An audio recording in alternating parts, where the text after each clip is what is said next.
Hi, everybody. Welcome back to The Reason We Learn. I'm Deb Fellman, mom, homeschooler, educator. Today, I want to talk about social justice. I talk about it a lot on this channel and usually in relation to something I'm reacting to or what we commonly refer to as social justice curriculum. But I'd like to take a step back today and talk about what it is exactly and where it came from and all that. In a nutshell, if I really had to sum it up, social justice education is teaching our kids Marxism, how to be Marxist. Social justice is not just about, making up for the evils of racism. It's not what it's about. That's sort of an excuse to continue doing it because now the people are waking up to the anti-American messages being taught in our schools. They're being critical and they're saying, what are you doing? Now they have to change it from class to race. So it used to be way back in the day, class. It was about class envy. It was about all the, immigrants coming in that were poor and, there were people sitting up top that were rich and that, this burgeoning sort of lower class. And they were absolutely ripe for this ideology. So it's not that anymore. We can't do that. We can't really we still can't really get away with that. Soon they'll be able to get away with being very open and transparent about it being Marxism. But right now they have to translate it into critical race theory because critical race theory is Marxism by a different name. Instead of classes, we have races, we have identity groups, but it's essentially the same ideology. There are no individuals, there are only groups. The groups are how everything in society is organized. And because some identity groups are just permanently in charge, right? White supremacy, there must be force applied. We need forcible redistribution, which of course is what Marxism is all about. It's about not waiting for the market to work and for people's mutual individual needs and incentives to allow for upward mobility, which, by the way, is what made us the most prosperous country on earth. No, we can't do that. We have to have revolution. It has to be immediate and there must be force applied because people don't willingly give their stuff up and give up their position. And that's also what the critical race theorists say. They're holding on to their power. Well, that's one way to look at it. Another way to look at it is to say that people who very often had relatives who were poor, these white urban factory working type of people like my relatives who worked their way up and acquired property and wealth and passed it to their children or passed on the education of their children and they've achieved things. They're not that eager to have all of that wiped away, all that effort, all that growth, all that striving and pursuing their happiness just wiped away in one fell swoop because somebody else has less. Somebody else started later. Somebody else isn't succeeding quite as well for any number of reasons. So this notion it's inherently bad to want to keep what's yours is propagating in our schools now. It's considered, that's why they call it white fragility. They've got to make it about race because if they make it about achievement, something about desire to maintain what you achieved, that suddenly doesn't have the same ring to it, does it? We've got to make it a bad thing. So that's kind of what social justice is about, is it's just another name for social change. Social change based on changing the way we interact with each other, mostly economically, because you'll notice a lot of the changes that they recommend or they want to pursue are economic changes. They talk about equity. They talk about universal basic income and single payer healthcare and all kinds of things that, of course, a Marxist would talk about. But again, we can't call it that, not just yet. So we've got to make it about it's a health crisis that there's racism, so we need single payer because then we'll have equity in healthcare. It's a health crisis that people don't have appropriate housing, so we have to have equity in housing and public housing and all that sort of thing. Make it a human right. Notice how that works. You see, everything's a crisis. Everything's an emergency that marshals, emergency powers. Now people in power can say, I'm appropriating funds and redistributing them. And people think, oh, yes, it's a crisis. But it's all based, when you get right down to it, to Marxism. And to prove my point, I'm going to allow a teacher educator to say it herself. I mean, she was bold enough to be honest. Here we have an article from 2019. It says, what is social justice anyway? We cannot talk about schools without addressing race, class, gender, ability, sexuality, and politics. I'm glad she included it all because usually you just get race or you get gender. Nope, it's all of these things, but they're all part and parcel of the same thing, groups. There are no individuals in social justice. Social justice, the word social, of course, implies group. Justice implies something's wrong, something's bad, something's broken. That's the premise of it. The thing that is broken is America. And what's broken about it is that it is America. It's that it's American. It's not un-American enough because our Constitution enshrines individual rights, not group rights. So you understand that's at the core of all of this. Social justice equals changing America to something it isn't or wasn't. The notion of social justice pedagogy has become pertinent in education, especially in urban communities that have a history of being oppressed through schooling. The schooling has oppressed them. To practice social justice teaching and learning practices is to truly see students for who they are and where they come from. But what does it mean to see students? Seeing students requires teachers to recognize them as valuable contributors to the classroom space, as opposed to social, cultural, and academic burdens to the so-called master in the room, the teacher. I don't know anyone I went to graduate school with in the late 80s who saw the students as a burden, nor did we describe ourselves as masters even then. What's more, you'll notice this is still talking about students in the plural, contributors to the space. So they're contributors to a group or a group setting. They're not individuals. The teachers are still not describing themselves as facilitators of individual learning. And the get to know your students, where they come from, et cetera, is about identity. We were taught to get to know our students as individuals. Now, I was fortunate enough to go to a graduate program that still did that, where I was told to observe my student as a unique individual human being. This is getting to know them as groups, as you'll soon see. The social justice education is centered in democracy, the mob, basically, the group, and the freedom to exercise one's full humanity. That's interesting. It's the first time we'll see one. Conceptions of equity and democracy have always been practically and theoretically connected to the field of education. She's not wrong. Equity has always been there since Dewey. They've been talking about equal outcomes. This isn't new, which is often perceived as the greatest human equalizer. So education, human equalizer. They're still pursuing a goal they're assuming is a worthy goal, the equalizing of all humans. One thing you'll notice in social justice curriculum, social justice activism, is the acceptance of the premise that equal outcomes are desirable, that this is a desirable thing, that we all literally be equal. Think about that for a second. Where in the history of humankind have you seen that? That is a utopian fantasy, and it's not desirable. It is not desirable, but they maintain that it is and won't even entertain the discussion that maybe it's not. You're considered an ogre if you suggest such a thing.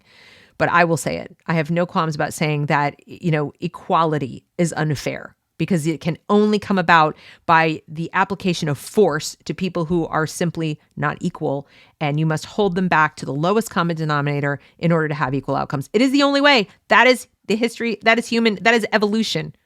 That is evolution. Our society would be a very poor one indeed if we were all truly equal. So let's see, where do we go with this? Okay. She says, although there is some truth to this, it is important to understand that the notion of meritocracy is flawed, especially when you come from economically marginalized communities. If you work hard and get straight A's in school, it does not automatically mean that you will attain social mobility. Well, of course it doesn't. Of course it doesn't. But guess what? Even if you start in a social class that is higher, let's say, than most, getting straight A's in school won't guarantee that either. It doesn't guarantee it for anybody. It doesn't matter where you grew up, or whether it was an urban ghetto or whether you grew up on Park Avenue. You're getting straight A's in school is not a guarantee of anything. And it says, this is the very nature of capitalism. Somebody wins and many people lose. This is particularly true if you're from a poor working class community. I would disagree. That's the Marxist point of view. Somebody wins and many people lose. That's not true. Actually, what happens is somebody makes it really big and a whole bunch of other people make it bigger than they otherwise would because that person went into business. So because that person didn't get rich on their own, right? I mean, they had employees, they started a company, they started a business, they provided something people needed. That's the only way they got rich. They can't force you to buy anything. Government does that. So they provide a service or a product. People wanted it and purchased it, and in so doing created a market for the labor that produced whatever that was. That need for the labor then in turn created opportunity for people who were in the working class community, and maybe now they're middle class because some of those jobs are white collar jobs, we don't know. But this is absolutely wrong. But that's how they believe. This is what they believe, and this is what they're teaching our kids. That capitalism is a zero-sum game. Somebody wins and a bunch of people lose. Only one can win at a time. It's a fixed pie. One person wins and a bunch of other people lose. It's just not true. What I'm describing here is social reproduction theory, and now we get down to it. She's not even shy. Developed by Karl Marx to illustrate the ways that social inequality is passed on from one generation to the next. What does this have to do with education? Well, we must begin to look at education intersectionally. We cannot talk about schools without addressing race, class, gender, ability, sexuality, and politics, because education is a political act. Now, I was taught that in graduate school, and I fought back. I fought hard. I got in a huge fight with my professor about it, but I lost. I mean, it affected my grade. To ignore intersectionality within schools erases the very identities present in our classrooms and our respective communities every day. Here's the problem with this entire paragraph. This paragraph tells you, implicit in this paragraph is identity is destiny. Identity is destiny. That's false. We know that's false. We have mountains of evidence for how false it is. It is more accurate to say character is destiny. Much more accurate, because this entire thing, we cannot talk about schools without addressing all of these things. These are not concretes. Choices, individual choices are concrete. People choose a variety of different things. Now, these things may influence the choices they make. That is absolutely true, but they still have choices. And to act like these absolutely define the choices are preordained, this is destiny, is just I don't want to, it's wrong. I'll just leave it at that. As the director of a teacher education program, does that tell you what you need to know? Teacher education program teaches teachers. One of my primary goals upon stepping into this role was building a vision that honors social justice teaching and learning practices. So she's already said her goal was to build practices so that she turns out teachers who agree with her. She believes all of this. She wants teachers to go out into the classroom who do too. In one of my courses on curriculum and instruction, I implore students, we're imploring students now, our opinions, right? I implore students to look at curriculum as a primary mechanism for making the world a more equitable place, remembering that equity means equal outcomes. The teacher teaching the teachers is telling the students, I implore you to do this. Okay? We learn curricular theories from the likes of John Dewey, didn't I say, and Bell Hooks. Why would you not capitalize Bell Hooks' name? We use these theories as lenses to better understand ourselves, those who are different from us, and the various communities we all represent. Through this process, students begin to come to terms with the ways that their own education has been oppressive. So we're leading the students. We are telling the students, your education has been oppressive. We're telling them that. It's a statement of fact to the student. They're not discovering this. We're telling them that. And oppressive is, by the way, a subjective term. So we're telling them that, and then we're helping them. They're coming to terms with it. This is not what education is supposed to be about. Conclusion. I give you a conclusion, and now I help you come to terms with the conclusion. Go do that in therapy. And even a therapist won't give you a conclusion. They help you arrive at a conclusion, and then, a good one anyway, and then you come to terms with the conclusion. Teachers don't do this. They shouldn't do this. This isn't teaching. That's indoctrination. She's literally just defined indoctrination to you. Here's a thing. Now you must come to terms with it. Wow. Let's see. While thinking through solutions for not repeating the cycle once they step into the classroom. So the students, meaning her student teachers, come to the terms with so she's telling her teachers, your education was oppressive, come to terms. Now don't repeat the cycle once you go back into the classroom. There's no room for the student to say, I don't feel like I was oppressed, because I don't. I don't for a second. And it's not just because I was white. I think I can talk to students I went to school with who were not white. My high school is extremely diverse. We have people from all over the world. And I'm pretty sure they wouldn't describe their schooling as oppressive. In fact, I'm certain of it, 100% certain of it. So she's stating it as a fact. However, I must admit that this work is not easy. I don't doubt it, primarily because many people think that social justice education is optional. Something cool to do during a special professional development session. As I continue to push for social justice education across all urban teacher education courses, Notice she says urban. Why specifically urban? Interesting. Everyone initially agrees to do this work, but agreeing and implementing social justice pedagogy are two different things. Maybe because it's really taking up time from what the students need to learn to function in actual reality, not your fantastical utopian world where everyone turns out equal and the world still works. You person who's probably never had to meet a payroll or make a thing or produce a thing or do anything productive in your whole freaking life. Sorry. One can agree that education is a great human equalizer. I'm not sure I do, but okay. Yet there are still schools that have significantly fewer resources and less funding than others.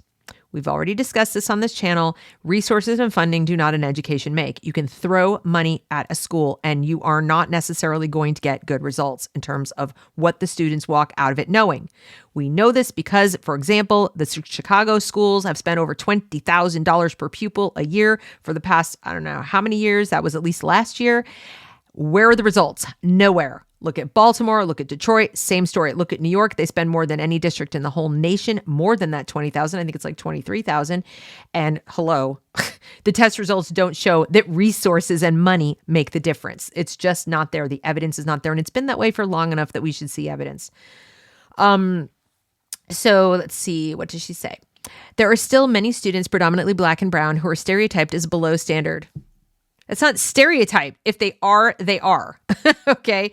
Before they are loved, taught, and respected. That's not true. I don't believe that. And to the extent that they are stereotyped as below standard before they get all this love and respect and everything, it's by the curriculum developers and the people who set the grading standards who say, we need to dumb it down and we need to make it easier, whatever. Those are the people stereotyping them. Those are the people not loving them. Expecting people to perform, that's love. People might call it tough love, but it's still respect. Okay. Let's see. Teachers are still underpaid and overworked. No, they're not. They're overpaid compared to their private sector counterparts. If they're overworked, it's because they're playing social worker and mommy and all kinds of other roles that teachers weren't supposed to play. Often blamed for all the failings of the public education system with good reason. They're the frontline educators. If something isn't working, they should raise the alarm. Instead, they raise the alarm for more pay. More pay, more benefits, more pay, more benefits. I never see them arguing against the administrators for different curriculum or better conditions for the children for learning. Never see that. So reform isn't starting with the teachers. And those who try get drummed out. They get shut down. Ask me how I know. Let's see. However, the problems of the public education system are layered and connected to policymakers. Well, that's a given. School districts, parents, teachers, students, and deeply entrenched racist ideologies. Let me guess. Achievement is a racist ideology. We shouldn't achieve to objective standards. God forbid. Yes, God forbid we should measure whether a kid can read or do math. That's, by the way, called a racist ideology.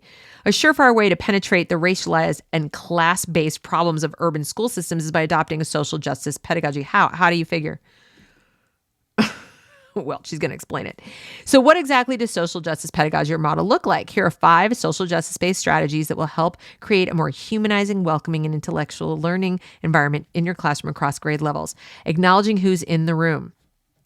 Okay, so this is where we talk about their communities, cultures, and families. We acknowledge who's in the room. Okay, that shouldn't be a big deal. Start with the knowledge your students have. Now, this really gets under my skin. Your students are coming into your classroom with prior knowledge tied to various content areas that are connected to their culturally relevant understandings of the world. Embrace what they already know by implementing it into the curriculum while building new knowledge alongside them. Okay, first of all, if we're talking about elementary school as a start, their culturally relevant understandings of the world may or may not have any basis in reality.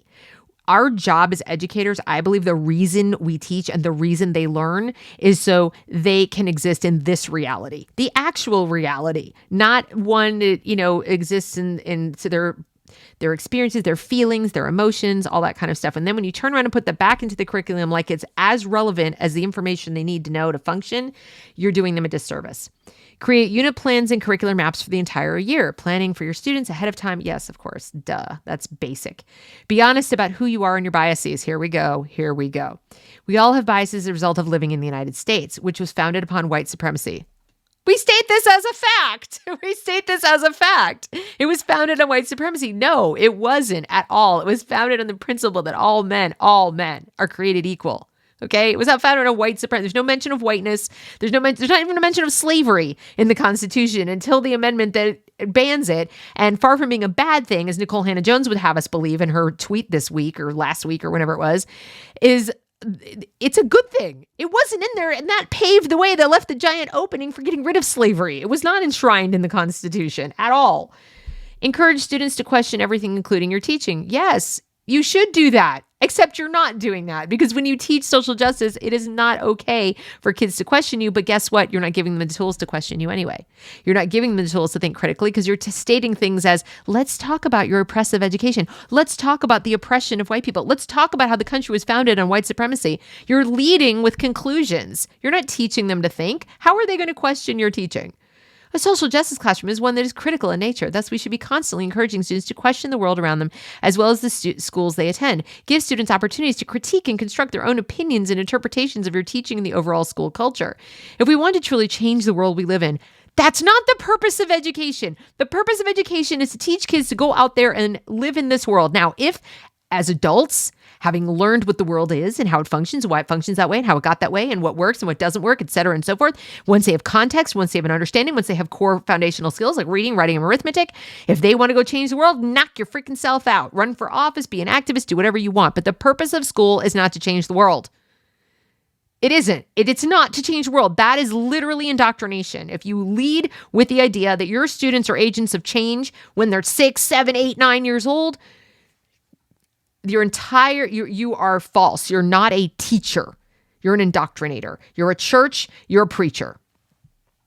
And then all of this, considering the rapid transformation of the United States socially, culturally, racially, and linguistically, the only pathway to a more just education system is by adopting a radical and relentless pursuit of social justice teaching and learning practices.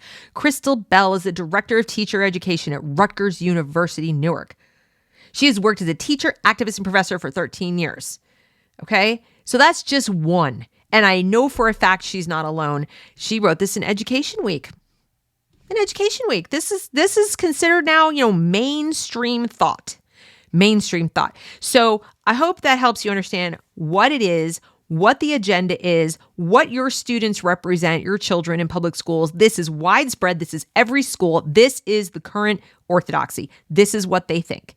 They think the purpose of school is to fix all the problems in the world, to change the world, not to educate your child. If you were under the misapprehension that sending your kid to school was going to prepare him or her to chart their own course and live their own life, I'm sorry to tell you that's not happening.